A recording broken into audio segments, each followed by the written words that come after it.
آپ نے بھی فرمایا، بھائی آپ نے فرمایا، کسی اور دوست نے بھی ذکر کیا کہ اوورسیز پاکستانیوں کو احساس شمولیت دیا جائے.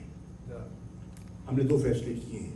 عمران خان نے 2 فیصلے کیے، تحریک انصاف نے 2 فیصلے کیے. نمبر 1، ہم انشاءاللہ قانون سازی کرنے جا رہے ہیں.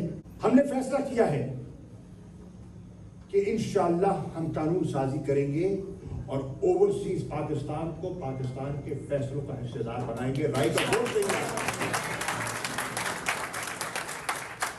اور اس کے ساتھ ایک اور فیصلہ کر رہے ہیں، اور وہ فیصلہ یہ ہے، ہم نے الیکٹرک ووٹنگ کی مشین بھی لے کی اور کہا ہے آؤ دیکھو یار اس کو، آؤ ہم نے اسمبلی میں لگا رکھی ہے، آؤ دیکھو تجویز لاؤ، ہم انتخابی اصلاحات کرنے کے لیے تیار ہیں، تاکہ وہ پاکستانی جو پاکستان کو چلا رہے ہیں، جو آج پاکستان کی ایکسپورٹ سے زیادہ پاکستان کو پیسہ بھیج رہے ہیں، کیا ووٹ کا حق ان کا نہیں ہے؟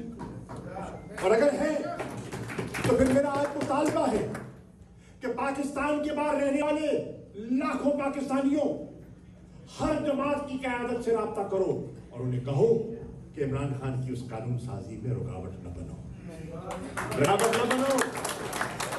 یہ نہیں کہ ہاتھی کے دانت دکھانے کی اور چبانے کی اور باہر جاتے ہو، اوسلو جاتے ہو تو ان سے ہمدردی جگاتے ہو، اور جب وہ کہتا ہے کہ ان کو ووٹ کا حق دے دو تو بھائی شاید نہ فیصلہ کر لو. اور دوسرا فیصلہ جو عمران خان کرنا چاہ رہا ہے وہ اوورسیز پاکستانیز کے لیے کہ ان کو بھی اجازت مل سکے اور ہم وہ پاکستان کی پارلیمنٹ میں اگر الیکشن لڑنا چاہیں تو ان کو حق ہو لڑنا. اس کے لیے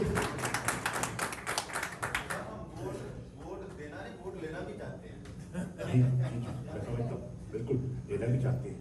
اس کے لیے ہمیں قانون سازی کرنی ہوگی، آئین میں ترمیم کرنی ہوگی. ہمارے پاس 2/3 اکثریت نہیں ہے. نہیں اسی ٹائم ہو سکتا ہے، نیتیں صاف کر لو بھی ہو سکتا ہے. اس لیے اگر اوورسیز پاکستانیوں پر ان کے حق پر پیپلز پارٹی کو اعتراض نہیں ہے، اگر ان کے حق پر مسلم لیگ کو اعتراض نہیں ہے، تو کیا مسلم لیگ، پیپلز پارٹی اور تحریک انصاف مل کر 2/3 اکثریت نہیں بناتے ہیں نا؟ تو آؤ بنائیں. ہم بل لے کے آتے ہیں. عمران خان بل رکھتا ہے، ہم بل لے کے جاتے ہیں. ہماری وزارت قانون بل بناتی ہے، ہم رکھتے ہیں، تو ووٹ دے دو. دودھ کا دودھ پانی کا پانی ہو جائے گا. یہ ہماری خواہش ہے، یہ ہمارا ارادہ ہے.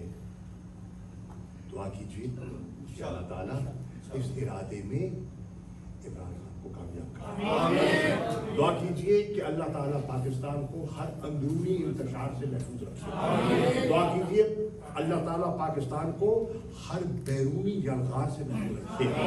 اور میں جانتا ہوں بحیثیت وزیر خارجہ کہ آگے آزمائش کے دن ہیں، افغانستان کی صورتحال پر آزمائش کے دن آنے والے ہیں.